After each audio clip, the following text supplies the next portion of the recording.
Welcome to Haj Radio. I am your host, Jeeda, and you are listening to In Retrospect. Today we are reflecting on football and racism. The topic is English when we win and immigrants when we lose. I have seen this being plastered across the internet, and people from all different backgrounds and countries who are from a black, Asian or minority race have reposted or said they feel similar about it when their own respective countries are playing and depending on the result. So today I have with me Efaz, founder of Neba Football here in Leicester, who is also mentor, public speaker and coach, life skills coach and a football development coach. And you have some accolades to your name as well. So you were National Princess Trust's Ambassador Award winner in 2017, and you were Pride of Britain finalist in 2016 too. That's right. That's amazing. There's a few more here as well, actually. So you even the AAA for Success Young Entrepreneur of 2016 as well. So there's a lot here. Oh, you forgot that one. Forgot half of them. It's been a while. So let's cut to the chase. Let's ask this question: racism in football, does it exist? 100%. Definitely exists. That you did not hesitate then at all. So I assume that a lot of the work that you do with Neba Football is grassroots level. Yeah. So do you want to explain a little bit about what you do with in terms of football, and then we can go into a bit more detail? Yeah. So Neba Football literally says what it is on the tin. We develop young people in football. We also do seniors as well. So we've got an adults team. It's all about giving life skills or developing life skills for young people, helping them make the right choices in life whenever they go sort of deeper into their future, career choices, and just giving them that guidance really. And football, we use it as a platform to express themselves. That's fantastic. So in terms of football, you like I said, you didn't hesitate when you said, does racism exist? Do you think it's just on the pitch or just in the crowd or both? I'm going to take it back to what Gary Neville said recently about it. It comes from the top and it goes down. We all know where it stems from. I don't know how much I can say on here, but there's certain people that fuel the racism.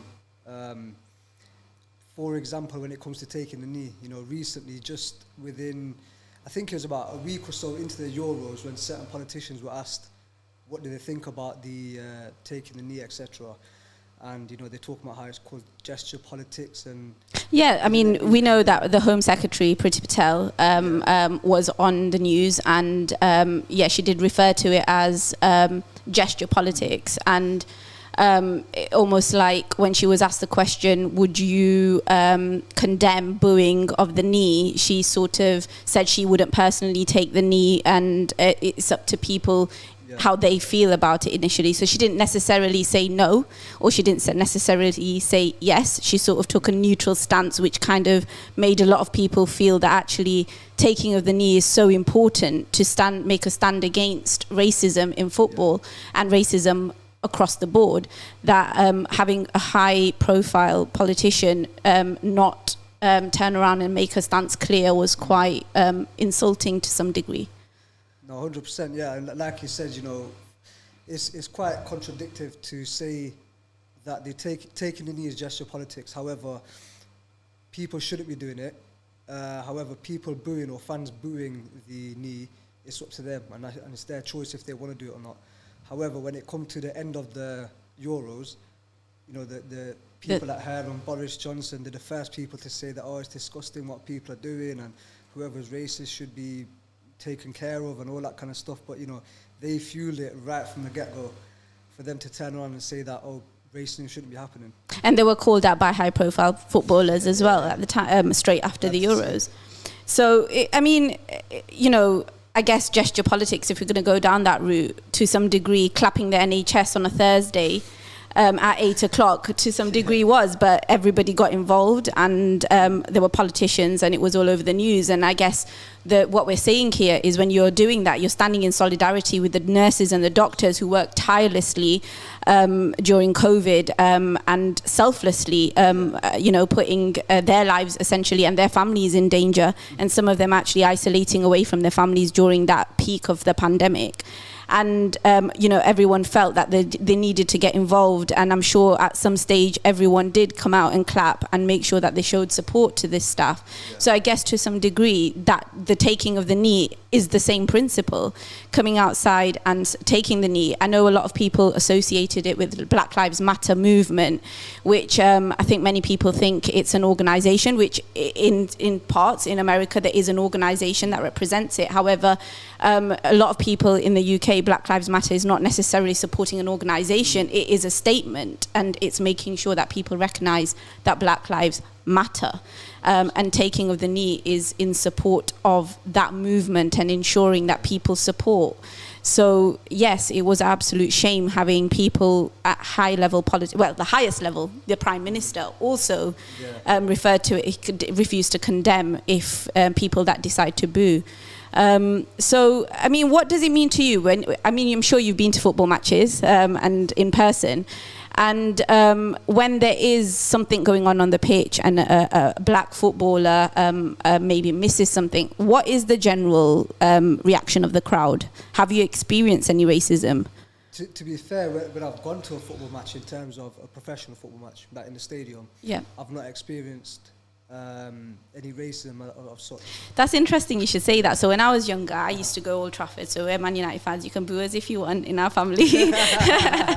But I used to go Old Trafford with my dad and my brother, so I've grown up around football quite a lot because I've only got brothers.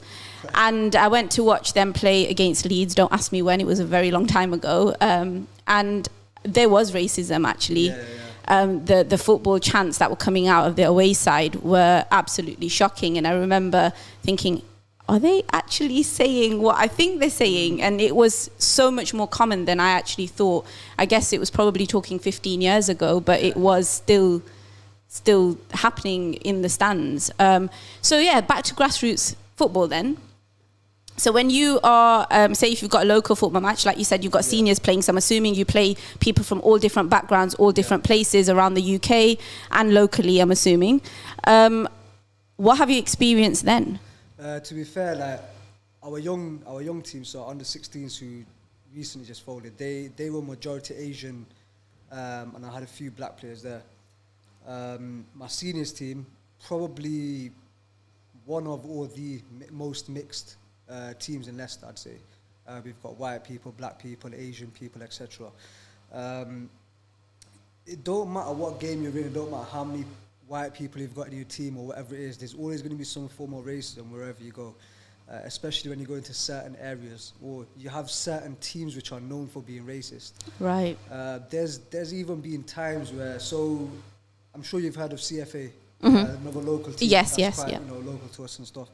And I remember when, so I think this year we were the first time that we was in the same division, and what happened was, so even though there's like a sort of, you could say like a friendly local rivalry, whatever you want to call it, it's quite sad that, thank you, it's quite sad that, we're about to go into a match against another team, and Ahmed Maravi has given us a call saying, watch out for this team.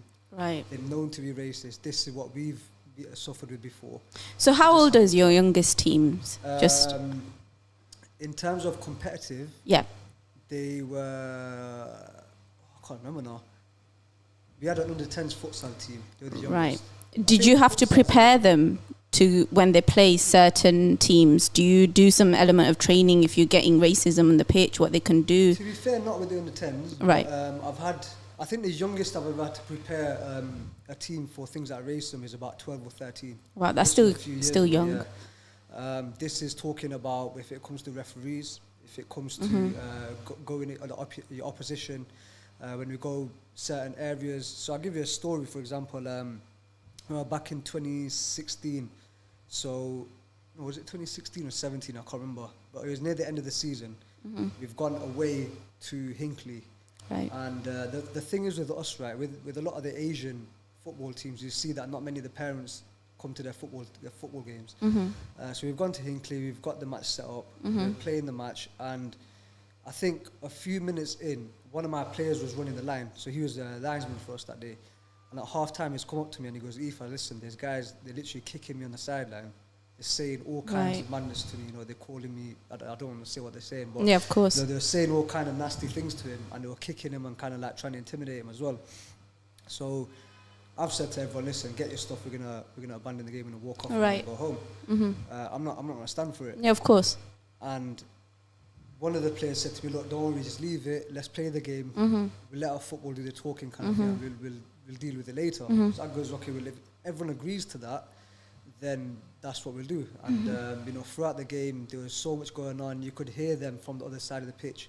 So there's around about 50 spectators from the other team, and they were shouting all kinds of nasty things to us, the players. Did it get progressively louder then throughout the game? As no one was dealing with the situation, they felt more empowered to continue because nobody was stepping in. Yeah, that's exactly what happened. Referee was quite a young guy. Right. Probably under 20, I'd say at the time. And had no control of what was going on. Yeah, I mean, he was a bit of an, I don't know if I should use that word, but he was a bit too soft, I should say. Right. I don't know if he was intimidating himself, because the guys that were throwing the racial slurs, they were quite young themselves as well. Right. That could quite possibly be true. I'm sure it's not the easiest thing to control if you've got 50 versus... Yeah, I mean, to be fair, what happened was he knew what was going on. Right. He didn't say anything about it, and it got to a point where... Could he have made the call to abandon the match? Yeah. Potentially. He could have done, yeah. Right. I mean, the referee has the highest sort of say in the game. But what happened was, with that racism going over there on that side, it became something that everything and everyone became against us that day. Right, so okay. Imagine like the other team were cheating. So it's literally down to racism, cheating and everything. So the other team were cheating, where I'm talking in a kids game where adults are literally cheating their way out of trying to win. Or encouraging children to cheat with each other, So or... I wouldn't say that the adults were encouraging the racism. I wouldn't go to that far to say that, but what happened was they kept throwing up the line saying that we was offside, even though we were miles onside. And then obviously my team were getting quite frustrated. Of course. So I think what happened was they got to a point where we scored a goal, and one of my players then went up to the spectators and he celebrated by doing the shush kind of... No, sorry, I can't hear you. Yeah. And he got yellow carded for that. Right, okay. And then the same exact thing happened on the other side when my player handballed in the box. They got a penalty. So they got their keeper to take the penalty. He scored, and he went round every single one of us, coming my face, coming to my other coach's face, and started screaming and celebrating and everything. But nothing happened to him. Right. So that's when you know there's some discrimination against your players and your team versus... And how often does that happen? Do you know what, to be fair, for me, with that team, I think it only happened about 2 or 3 times. Right. That's still too many, let's be honest. Because it happens within the football world so much. So has it just become not an expectation, I guess, but if it happens, you sort of just think, oh, well, here goes again, you know... Yeah, I think. And do you just take it? On how far it goes, really. I think that was probably the worst my team has suffered so far. Because I mean, 2 of my players got chased down by the end of the game. Right at the end of the game, 50 then chased them both down. Okay, that's concerning. Obviously, as a professional, as a coach, you know, someone who I'm not going to obviously act violently. You know, that's the day where I just put my bags on and I said, listen, I'm literally... This is going too far, I'm ready to die for my players today. Like, you know, I'm not going to let them... No, of course. But at the same time, when it comes down to the discipline of it all, because we never did anything. You know, we were literally there. We're Asian, we're Muslim. I think, at that time I never had any black players. It was just all Asian Muslim players. Maybe I think I had 3 Sikh players in my team. So it's interesting you say that, because you've obviously done some training, etc., in order to launch Nebba football. My brother actually coaches as part of inner city football, so I know that he's done a lot of coaching and stuff, that courses with the FA, for example. Do they actually do anything or provide any training that if you come across this on a match day, this is the action that you can take, or after, in retrospect, afterwards, what can you do to like file a complaint or do something? I mean, you've got things like Kick It Out, who I think Ahmed Maravi is part of. He's been a part of that for a long time. There's Kick It Out campaigns and all that kind of stuff. But I think in terms of proactivity and productivity of how to deal with racism or finding a solution into fighting against racism, I don't think they've still got a very, very long way to go. That does sound, it seems incredibly crazy that after all of this time, with you've got players that have been talking about racism in football. If you're talking about England, Andy Cole, you've got Sol Campbell. They've been talking about this for such a long time, And it seems crazy that the FA haven't got any element of training, not just for people who are from minority backgrounds, but also people who are not, and how to deal with the situation and how to calm the situation. Because I think in the stadiums, there's an element of control to some degree. You have got police and authority there as well. Whereas some of the more grassroots level football would not have necessarily that level of security or policing, if you will. But surely, you know, I'm surprised that there's no avenues or clear-cut, defined ways of dealing with this, even at grassroots level, to this day. Yeah, I mean, put it this way, there's not a single minority person in a higher position in the FA. Right. I remember one time I sat down with I sat down at the County FA in Leicester, the Leicestershire and Rutland, and there was a lady who, I can't remember what exactly her role was, but she showed me a picture of the whole board of the FA, and she goes, there's not a single person of colour there. And this is exactly what the problem is. They were all elderly, all, you know, white, let's just say. And she goes, and she's white herself, imagine that. She's white. She goes, look, the problem is, you're not there, you ain't got Ahmed Moravia there, you ain't got a certain person of colour that can have a say. Now, there's inclusion workers and other Asian people that are part of the FA, but they don't really have much of a say. And kind of going back to the discipline of what happens when a team racially abuses someone, they only get a fine. And that doesn't come to us. We don't get an apology. Right, so there's no real repercussions. Yeah, nothing ever happens. I mean, look, put it this way, I never used to drive back then, and we always having to catch minibuses to go to away games, etc. And then what happened at that time was we were going back and forth to the FA.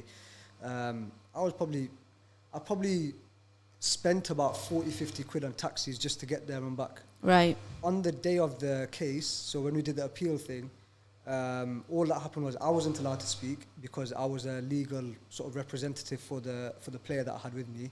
He gave his statement, and all that happened was, okay, a £30 fine for the club. They don't learn anything from their mistakes. There was nothing, and nothing training or nothing given. Nothing at all, yeah. No ban or nothing at all. Right. No ban or anything. But even then, I think, I mean, because me and Moravia have had this chat many times, and he goes, look, if you're going to ban a team for being racist, you know, he's had it where we've had this conversation where he's had phone calls from other teams getting more abuse because they got banned from the leagues. Right. And he's rang the league up and he said, listen, what's wrong with you? Like, you know, you should have at least done something where, you know, we've had this conversation about why don't you send them people to our clubs for the day? You know, Thursday evening, let your team come and train with us. Yeah. And we just have so it's not a competitive environment, it's more of a friendly, let's have a kickabout kind of. Learn from us why we're so similar to you. You know, we of course. speak the universal language of football. Yes, we may look different, but we all love football, and that's why we're here. So for us to come down and to receive abuse for no reason at all, just because most of the time it's because we're better than them. It's because we're, you know, they try to get aggressive and physical, as they start to lose. As they start to lose, and we're just there, silky feet, not even taking a mick up, but showing them out kind of thing, and they don't like it. So they know exactly what to do that will get to our heads. Right. So they start shouting out racial stuff and whatever. It's sort of the psychology of trying to get into the heads of players. They're doing the Alex Ferguson interview on the pitch. Exactly. It's happened in our seniors games as well. I mean, knowing the fact that we've got white and black players in our team. I remember, I think a few years, I think it was our first season, so that would have been about 2017-18. Young black lad Ez, you know, he was very lucky. He's a very intellectual guy. Now he's, I don't know exactly what happened, but someone said something to him on the pitch, and obviously one of my players got a bit riled up. And he goes, listen, now you're gonna have that, bro. Like he kind of got onto him saying that, look, we're gonna have to fight this one out. We're very fortunate that Ez isn't a violent person, and he just kind of went and educated the guy. He literally stopped the game and educated, went on like a Martin Luther King speech, and you know, at the end of the game, I don't know what happened, but I think we managed to shake hands or whatever. Well, that's a positive outcome. Yeah, but it's not always like that, because no, of course, you can't blame someone for reacting to racism, especially when you've got a team that's coming at you. simply because of the fact that you're a minority. No, of course. We'll come back to this actually, this conversation. In a short while, we're gonna be calling Victoria, who's a colleague of mine. She was white British and obviously was watching the England match as well. Like us, I think the whole of Highfields, I've never seen it so quiet. I'm sure Abington Road was so quiet as well. There was no cars on the road. Everyone had taken their spots as well in town, because I passed through town in the afternoon and they were already cheering and singing It's Coming Home. Sadly, it didn't. But when I was young, I mean, I've always been, like I said, I've got brothers. So it was either I don't join them and get bored or join them. So I used to enjoy watching football with them. And, Southgate missing that penalty in Euro 96 was heartbreaking. Lampard's goal not being counted was equally heartbreaking. And then after that, I think I sort of started to stop watching it as much. Maybe it was just I couldn't handle the heartbreak anymore. But I think we all feel affiliated to the England football team. Most of my friends who are South Asian or black, who are born here or not even born here and came to live here very young, and my father and everyone, that is into football, they do support England and they get behind the team. And, you'll have people from all different backgrounds singing It's Coming Home, and we were all willing for them to win. But we know when we were watching that match and it came to extra time. I mean, I think my brothers were shouting to get Rashford on from half time, and I'm sure other people were as well, but I'm sure that was just football tactics and them just watching the game. But coming to extra time, I think everybody knew towards the end when they saw that substitution happen at, 120 minutes? Like that. And Rashford and sort of Sancho and Saka, who was already on the pitch, came on. I think we all said, if these guys miss, we don't want to even go on social media. Yeah. And that was a conversation we all had. And what was your thoughts at that 120-minute mark? I think you hit the nail on the head where, every single one of us knew that when it comes to penalties, the first thing I remember when Rashford missed his penalty, I pictured Ashley Young. Yes. Ashley Cole when they missed theirs. Yes. Was it 2012, was it? Yeah. And you just knew already, like, I remember my friend's dad was with us, so we was watching a game all together, and he goes, the first thing he said, you feed 3 million kids for England, and then just one penalty, and that's it. That's literally what he said, and he goes, this is it now. He goes, feed 3 million kids, and one penalty. He goes, he's finished tonight, innit? And then, next thing you know, the next two missed. Yeah, Sancho, and then it's thinking, wow, you just know exactly what's going to happen. It was really already fueled up throughout the whole Euros anyway with the knee thing. As soon as before kickoff, you take the knee, all these boos and jeers from everyone, and then as soon as Sterling scores in every game, everyone's going mental. But you just knew what it is, what fuels these people's ammunition, and it's like as if even though they wanted England to win, you're just waiting. It's like as if they wanted the black people to fail as well, just so that they can, fuel their racism out. Yeah, it's so bittersweet. So one of the things I shared on my social media when the Euros started is that I just don't know. I'm conflicted. I want to support the team because I always have. But then the fans and not all fans, let's be honest, but some of the fans and what we've read and what we've seen, it makes it so hard to, at the same time.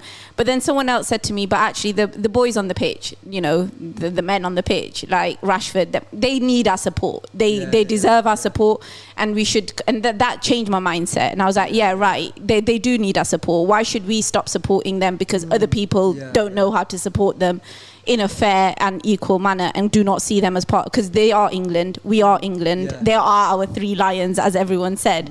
So, that changed my opinion, and I was like, right, we're going to get behind England and we want them to win, and we will enjoy it if they win, and we will enjoy it even if they don't, because they made it to the final in our lifetime. 100%. I mean, I think you've got to look at some positives throughout this whole England team. And I remember, so I met Gareth Southgate a few years, I think it was in 2018. And I had a conversation with him about, his plans for, like bringing in all these players and stuff. So, you've already got Sterling, which was already going to make it into the team anyway. Mm-hmm. When he spoke about Jadon Sancho, I think he spoke about Hudson-Odoi. That was one person that was actually meant to make it to the England team, and a couple of others. Jadon Sancho was one of the big ones. So I'm a bit confused to why he actually didn't get much game time this time. Yeah, I think that was a bit of a surprise to most people, that why weren't they put on, was it a tactical thing, so to catch the goalkeeper out a little bit because they'd not been on the pitch for long? To be fair, I was a bit confused to why they put Mason Mount as a winger in the finals, because I thought he's just going to keep it as, probably have Saka on the right and just keep to the usual lineup that he always goes for. That would probably be more efficient for him. However, I mean, to be fair, you got to look at it like Gareth Southgate has done such a brilliant thing with this team. He's brought young people in, young blood. He's given young people, like he's put faith into the young people of England. He's brought so many black players in. Do you think he made up for his penalty loss then? Yeah, by all means. I think, do you know what? I mean, yeah, you could say that he could have made that switch with Rashford and Sancho a lot earlier, yes. Yeah. And it's easy to say from where we're sat as well. Yeah, but I mean, he took on heat. I mean, a good manager will take on all the, what's it called? He took on all the heat for the decisions that he made. He did. To be fair, he did. Every game, and you got to respect that. And the fact that he allowed every player to express themselves, they played good football. Yeah, I think a lot of people say he's not a strong manager, but actually he's the respect side and the way he handles himself. I think it's refreshing. Yeah. I mean, because Grealish came on against was it Ukraine? No, was it Germany? I can't remember. And he took him off straight away. So Grealish, who arguably is the best player of England right now, who came on within 10 minutes in, I think. Straight back off. So it shows that he's willing to do what's necessary. I think you got to understand that you're playing the best team of Europe, who's been on a 33-game unbeaten run, and we scored within a couple of minutes, and then it gets to a point where time's running its course now. Yeah. What do you do? I mean, as a manager, the grassroots manager myself, sometimes it's very difficult when you're playing them games, and it could go your way, it could go against you. Go either way, innit? Yeah. So I mean, it could have gone either way. Literally, I don't think it's one of them ones where. It's a young English team as well. They've got some more years in their tank. Who's the eldest? I think Kyle Walker's the eldest in the team, isn't he? Yeah, so they've got 28. So it's exciting to see them get to the final at this stage, actually, as well. And what's exciting as well, and I don't know from my English team was Beckham and Rio Ferdinand. It was Gerrard. That was the era that when I think of England, that's who I think of. So, but this team seems that they work better together. They seem friendlier off the pitch. It didn't seem that way back in the day. That's right, yeah. I mean, before there was them arguments about, and Lampard and Gerrard even speak about it on, I think it's Monday Night Football. And they're talking about how they had the divisions of clubs. So their club rivalries and their club pride was a lot bigger than England itself. With this team here, I mean, you could talk about every player that's come out of this England campaign. Sorry, the Euros campaign, how they all talk about this, the best camp they've ever been with, the players that they're on. I'm sure they were on holiday together as well, some of them. Harry Kane and Bukayo Saka, who play for two different sides of London. Yeah, of course, rivals. Talk about what rivalries, and what Gareth Southgate's achieved with this team. I mean, he got to the semi-finals in, was it the World Cup? Yeah, it was yeah. And 2018, I think. You had, Euros finals, first final in 50. And we've got another World Cup coming up. The World Cup coming. So the future's bright for England. And I think it's inspiring for every other grassroots football club, every other minority football player. Even, I think it should encourage other Asian Muslim parents to support their children in football as well. Now to see that there's so much more scope, definitely, for minority players to make it into. We're going to touch on that. We're going to come back to that. But I believe that we've got my colleague Victoria on the line, and it'd be great to hear a little bit from a white British perspective and how they felt watching exactly what we did. Yeah. So is Victoria on the line? Yeah. Hi, Jeeda. Hi, Victoria. How are you? I'm good. How are you? I'm good, thank you. So you're from Countersthorpe in Leicester, so it's Leicestershire.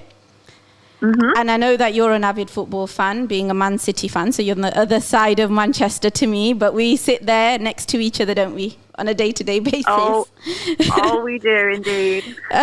So when England lost, what was your initial reaction, and in your locality, what was your community's reaction? Okay, well, for me, really, I think it's typical. We go typical England, isn't it? But obviously, I'm dead proud of them. We obviously went out on a penalty shootout, and that unfortunately seems to be the way that we just bomb out of any football competition. But when will we win a penalty shootout? We need to break the chain. You're correct really there. But I think initially really, really sad. Obviously, we fought so hard. We have such a fantastic team this time around. I think Gareth Southgate has done a fantastic job in coaching them and getting them to where they've got to in the last few competitions. But obviously, just after the sadness, there was no anger for myself, but obviously looking at the community around me, you've got your typical football fanatics. I didn't see any racism myself from anyone I knew personally, but it's been from the white community and seeing all the posts starting to flood on social media, where it's like, oh, for God's sake, who let them take the penalties?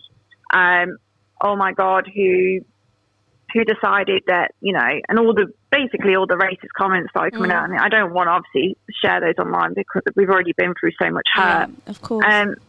It just led me to be, I think I had a conversation with you where I said, I'm embarrassed to be white because of it. It's sad. Well, I don't think you should ever be embarrassed to be who you are and where you're from. I think it's just sad when you've got people that look like you, represent you, that are behaving in such a manner. I think we can relate to that when we've seen people who claim to identify as Muslim and in terrorist incidents. I think we feel the same. We just think, oh no, here again. Why are we having to do this again? And why are they trying to represent us when they don't represent us at all?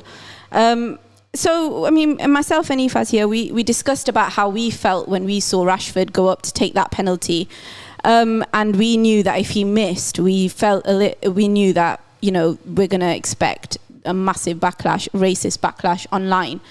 What was your thoughts as he went up to take that penalty? Did you think the same, or was it a different thought process for you?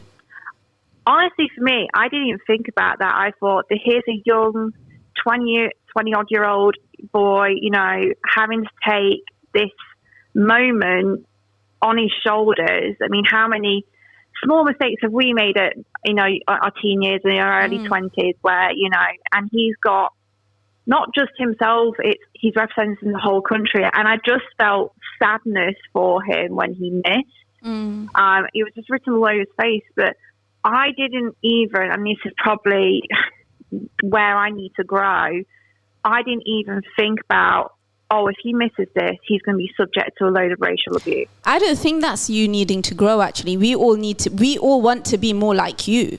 I think that's what needs to happen. Me and Efaz shouldn't have sat there and even thought that. We should have been doing exactly what you were doing and looking at the fact that he's a young male who's, in his 20s, very young, and had to take such a big responsibility on his shoulders, and the whole country was willing him to score. But the fact that we had to think about the racism, that's the sad bit. Actually, the growth would be us joining you and feeling the same way as you in football when you watch football, rather than the other way around. And I think that's what's important. And I wish I did. I wish I could just sit there and feel exactly like you did, rather than the other way. What about you, Efaz? What do you think? Yeah, I agree with that. I definitely agree with that. I think, seeing such a young lad take a penalty. Personally, I don't think he's going to miss. Rashford don't miss penalties. Yeah. So it's one of them ones. But at the same time, I think it's just one of them, history repeating itself ones. Hence why we thought like that. As Victoria was saying, for her, she just wanted, England's come so far. Young guy's taking a penalty. Best of luck to him. You wouldn't really think... race, obviously, for Victoria didn't come into play. He was a young man, which is what we all want.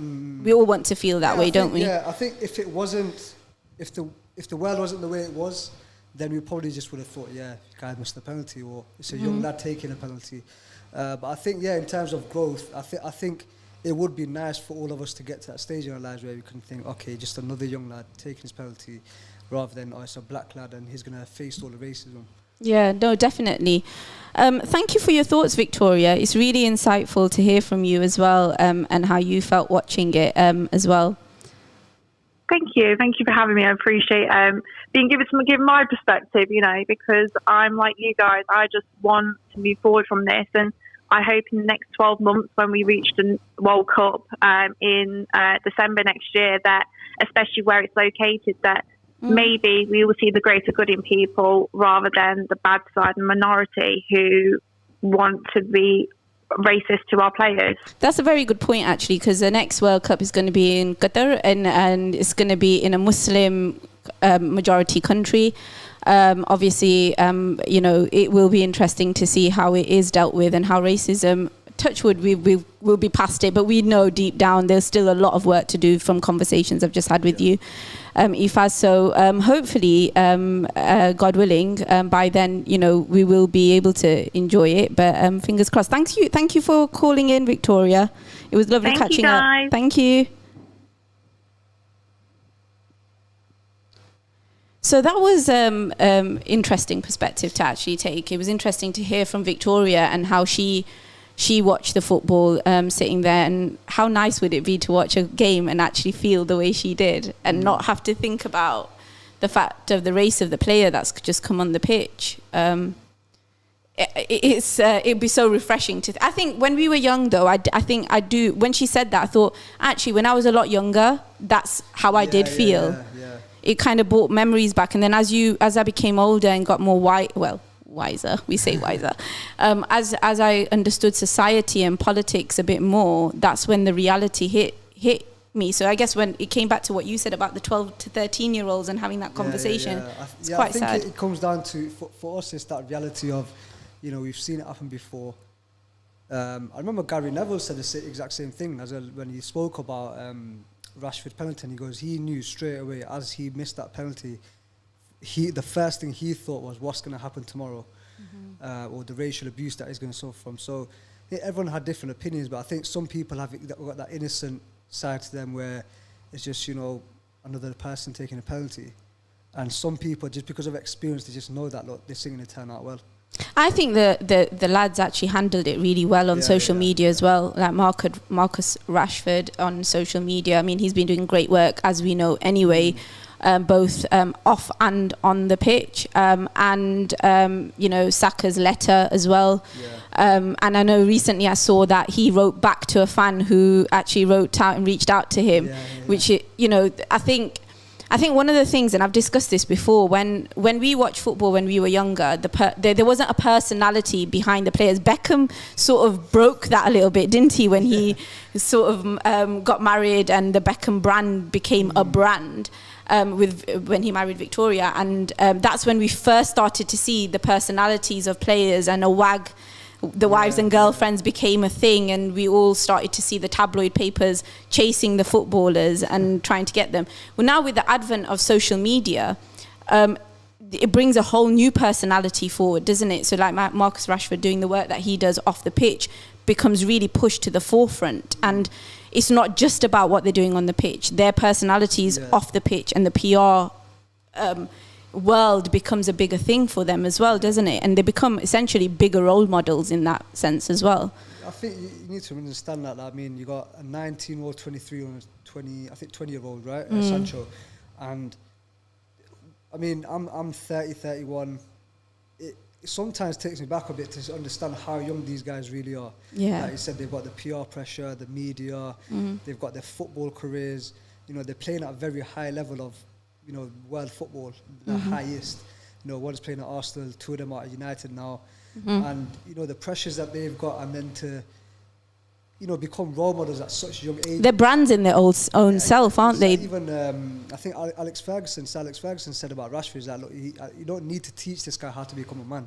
He already is a man. At the age of 23, for him to take on what he's taken on, and to make it, a big priority in his life, to make sure children are being fed, and to give out all his charity and stuff. I think I've seen something, was it yesterday, where he was at the top Yep, top giver, of charity. Yeah. So you got to respect. That was interesting. After a lot of people were saying, well, why don't the footballers put their hands in their pockets and feed everyone? Well, actually, he actually is doing quite a lot, especially topping the list as well. So, there are brands in their own right. They have big deals that happen with brands in order to elevate their image as well.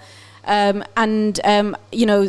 not the football of yesterday if you're at that level now. It is a whole new ball game. The clubs actually have to have a PR a department, a social media department that helps these players enhance their image. And you got to remember, they're not marketeers, they're not social media gurus.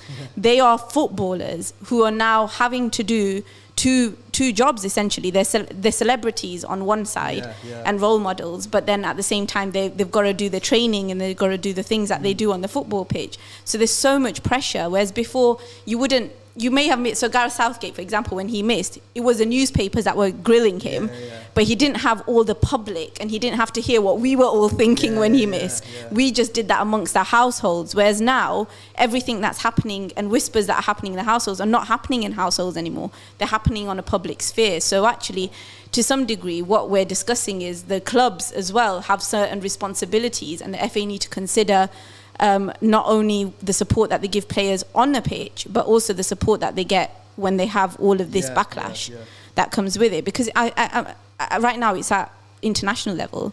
At what stage will it become at club level as well, to a certain degree, which it does? Because shockingly, so I work in social media, but when the Premier League's on the weekend, I'd say there's more men on Twitter who are trending in terms of, if you look at the demographics, who are talking about the football or the match that's just happened, and you can see the dialogue that's happening on Sky Sports and people commenting. So what do you think, like where are we heading? Because for us, we're both South Asian. There's not many players from a South Asian background on the pitch at that level. I think I remember Issa Suleiman, Aston Villa? Yeah, Aston Villa. There hasn't been any South Asians that I know have actually made it at a very, very high level. I know there was a young Asian lad who broke into Bayern Munich recently, but I don't know if he's played anything big just as of yet. So from my understanding, that you can count on one hand how many have actually broke into sort of mainstream football. Obviously, being from Leicester, we've got Hamza Chowdhury, who's representing for our community at our local club. There have been a few others. You've got Michael Chopra, and Zesh Rahman, I believe, who's played for Fulham. I was from a British South Asian. Were you born in Fulham? Why don't you? Who do you support then? I came here when I was at 3, so. Right. So, why do you think there's not more South Asian players? Because from what you're saying, and from my family background as well, all the boys in my family are football crazy. You clearly coach all the football crazy young, British Asian footballers. It's so ingrained in our life. It's not cricket for us. A lot of us are into football. So why are we not seeing more, especially at this stage? I think obviously racism is one thing you got to consider. For some reason, I don't know why. I don't know why people think like this, but to have Asian people in football right now is probably not marketable for them, apparently. However, at the same time, as well as the racism, I think it comes down to parental support. One thing I can say is that whenever my young boys come to play football, I think probably in the last 5 years that I've had my team, in how many games we've played, we probably only had parents turn up to about 5 games. Right. 5 years.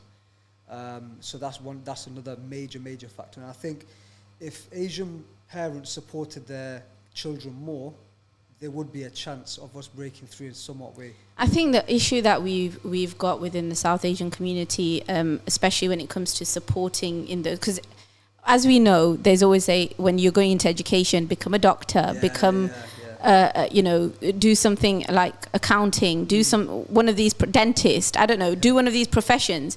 And the reason why I think that they say this is because you're breaking down less of a glass ceiling in those professions. And they know that we're going to come up against racism or various other factors that can stop you from breaking down those barriers. Whereas if you become a doctor, so there's always going to be someone that needs a doctor. Does that make sense?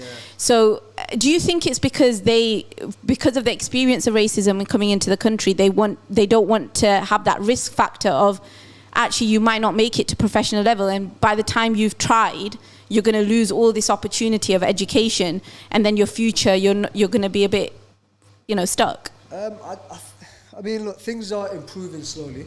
Always got to look at the progression. But I think at the same time, I don't think majority of parents understand, or they don't think that's a realistic profession. Right.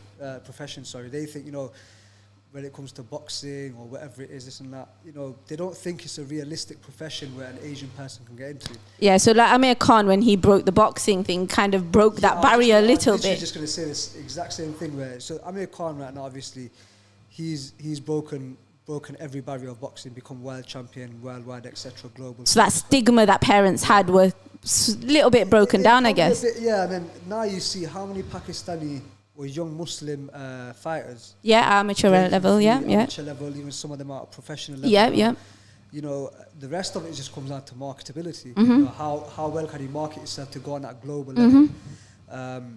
And with football as well, I think there will be within the next. We need someone to break through. That's what you're saying. There will be someone because I think. Because I'm involved in like a racism forum where it's with black and Asian people or clubs, and they're just fighting to get Asian people in to fight against racism and things like that. And I think, we just need to keep banging on their doors to say that, listen, we're going to make it.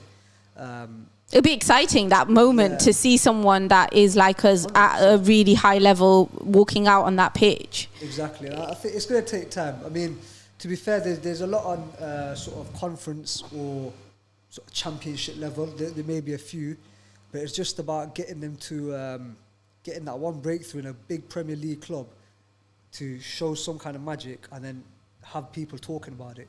Once someone's talking about it, that's when it's going to be like, okay, well, Asian people need to start getting through. And I think it's exciting as our generation, because I'm in my 30s as well, as the kids are now coming to a level of 13, 14, depending on when you've had your children. And I think we are a different generation because we grew up watching football. You have a different respect for the profession, and a lot of people our age have sort of played football as well, rather than parents who sort of came here and they worked hard to give us these opportunities that we have. So it'll be exciting to see that. I'm going to touch on one more thing. So you run, obviously, Neba Football. I've seen some amazing female players, girls, in some of the, we did the charity 24-hour football thing at Mudney for Palestine.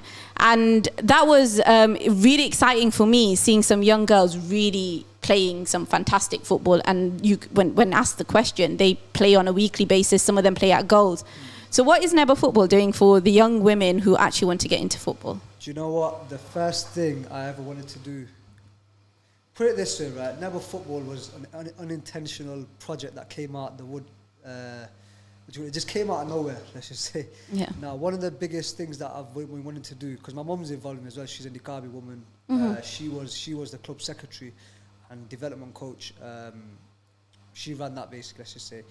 And I always said to her that I wanted to start girls football because my mum had to face that sort of discrimination as well, because a lot of people said, Muslim woman, what are you doing wrong? A place full of men and all that kind of stuff, a place full of boys and whatever. So my mum had to really battle that. So one of the things that we used to always discuss was girls football. I've done some football with girls at Leicester City. There's some amazing talent that I've seen, school girls that I think they were like, I remember there was a tournament with year 10s and 11s. And there was this girl from Saw Valley. Was she from Saw Valley or Rushmead? There was like a little, that's like Man City United.